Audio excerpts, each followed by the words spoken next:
mau menanyakan Pak Ketua. Begini. Ya, tanya langsung. Harapan dari kegiatan ini tujuannya apa gitu Pak Ketua? Yes.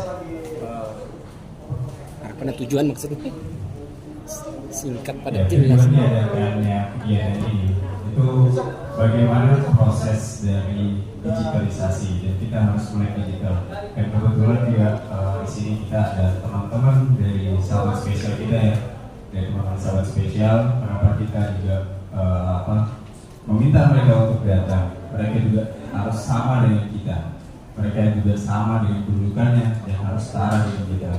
Dan proses dari kreatif dan sehat ala Gen Z itu kita tahu banyak sekali perundungan, kita banyak sekali dengan hoax dan bullying di digital.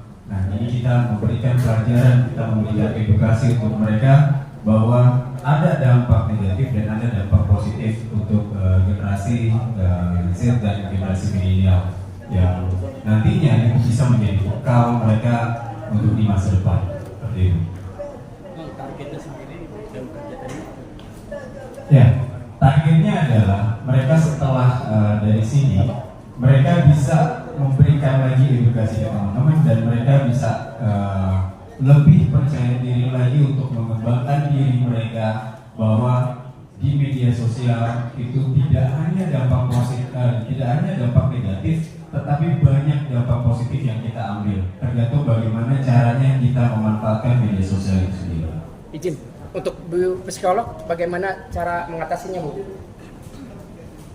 Untuk di soal minta tanggapan nih Mengatasi tadi yang bully tadi. Oh iya, Nah, yang perlu dampaknya, disampaikan. ya. Ya, hal pertama dulu yang perlu disampaikan adalah di era digitalisasi ini pemahaman terhadap Gen Z dan milenial tentang literasi digital itu sangat penting ya. Untuk itu dalam acara yang luar biasa ini kita bermaksud secara positif untuk mengajak milenial dan Gen Z untuk bisa memberantas hoax, melakukan kegiatan internet dengan sehat dan bijaksana begitu. Untuk dampak-dampak dari internet gitu ya, salah satunya adalah misalnya cyberbullying yang perlu diperkuat sebetulnya selain kecakapan dalam bermedia sosial, literasi digital, kita juga perlu menguatkan mental anak-anak kita yaitu Gen Z dan generasi milenial agar supaya mereka bisa mensaring sebelum men-sharing, agar anak-anak mampu menggunakan internet sesuai batas waktu yang seharusnya maksimal 1-2 jam saja, agar supaya anak-anak juga bisa menyikapi komentar-komentar dengan bijak dan tidak terlalu over feeling alias mungkin baperan gitu ya. Kita juga harus memberikan value yang baik kepada anak kita bahwa kalau kamu bermedia sosial, apapun yang menjadi komentar orang itu bebas, tapi yang terpenting mental kita yang harus dikuatkan. Jadi semacam kita membuat ego boundaries, kita membuat perisai bagi mental kita, karena kita tidak bisa mencegah apa komentar orang, kita tidak bisa mencegah semua orang untuk suka sama kita tidak bisa mencegah kita hanya punya 2 tangan, tidak bisa menutup semua mulut orang, kita hanya punya 2 jempol, tidak bisa mencegah semua jempol orang. Untuk itu kita perlu memberikan pemahaman kepada anak kita begitu ya. Kira-kira bagaimana yang dapat teknologi AI terbarukan ini ada peluang lebih baik sebagai tantangan sisi digital. Oke, teknologi AI saat ini itu sangat pesat ya. Tapi tergantung dari, makanya dari tadi itu saya juga mengatakan dari awal bahwa ada dampak negatif dan ada dampak positif. Tergantung bagaimana kita bisa memanfaatkan media sosial itu untuk dampak yang positif. Nah, disinilah kegiatan ini diadakan. Kenapa? Untuk membuka wawasan lagi, untuk membuka pengetahuan dari teman-teman bahwa ada hantu istilahnya ya, ada hantu yang menghantui kita tentang perkembangan teknologi yang ada saat ini. Kalau kita sendiri tidak bisa mawas diri dan orang-orang tua kita juga tidak bisa untuk mengawasi anak-anak kita, maka pertumbuhan AI itu akan menjadi momok yang sangat menakutkan bagi kita. Gitu. Jadi AI ini juga sangat bagus, AI ini sangat sangat baik dan sangat efektif dan banyak sekali dikembangkan. Bahkan AI ini sendiri mampu untuk mengeksplor apa yang ada di sekitar kita, seperti itu.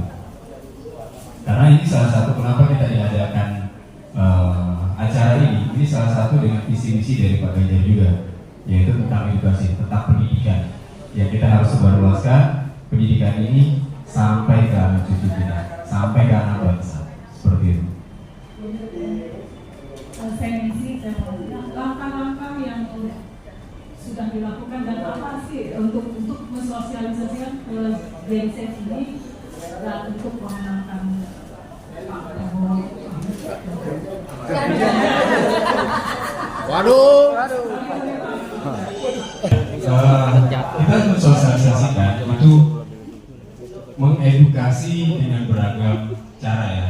Bagaimana mereka bisa mengeksplor bahwa dengan mereka menjadi konten kreator, dengan mereka menjadi membuat video-video itu dan akan ada endorsementnya untuk mereka memanfaatkan mereka untuk mencari peluang-peluang usaha, peluang-peluang kerja. Dan untuk memenangkan Pak Ganjar dan Pak Mahfud itu saya ingin di teman-teman dan kita sudah mensosialisasikan itu bahwa kita harus menggunakan kata-kata dan kalimat-kalimat yang santun, bahwa itu yang selalu diajarkan oleh Pak Ganjar dan Pak Mahfud. Dan kita jangan pernah membuat berita yang hoax, harus berdasarkan data dan fakta yang ada. Seperti itu. Ya mungkin bisa ditambahkan kalau memang sasarannya milenial berarti tata bahasa yang akan kita gunakan sepakat ala milenial. Kalau Gen Z pasti ala Gen Z dengan konten yang juga kita sederhanakan sesuai dengan tahap berkembang dan usia kronologisnya begitu. Kita juga tidak akan melupakan jargon-jargon isu-isu yang sedang hangat di kalangan mereka, entah itu milenial, entah itu Gen Z, untuk kita aplikasikan